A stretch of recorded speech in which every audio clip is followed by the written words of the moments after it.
అనాథ శరీరంలో ఉన్న పిల్లల్ని కిడ్నాప్ చేసి బెగ్గింగ్ మాఫియా చేయాలని చూస్తున్నారన్నా.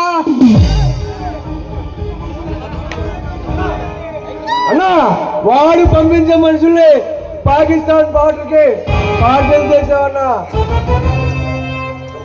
ఏ ఒక్కరిని వాడకుండా ఎక్స్పోర్ట్ చేసామన్నా.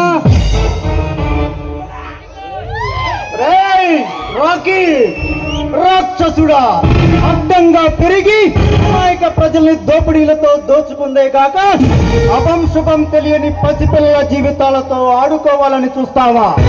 వాళ్ళ అవయవాలు తీసేసి బెగ్గింగ్ దందా సాగించాలని ప్రయత్నిస్తావా? నిన్ను వదలనరా. నిన్నే కాదు, మాఫియాలు చేస్తూ ప్రజల్ని మోసం చేస్తూ మనుషుల రక్తాన్ని రాకాసి జలగల్లా తాగుతూ రాజ్యాలేలుతూ రాక్షసానందం పొందే ఏ రాబందుని వదిలిపెట్టను.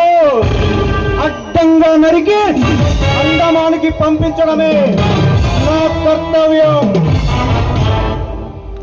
అది నెరవేర్చడానికి ఈ బలరాం బందిపోటు సింహంలా మారి బంధాలు చేసే దాదాలకు ఉండే డాన్లకు సవాలు విసురుతున్నాడు.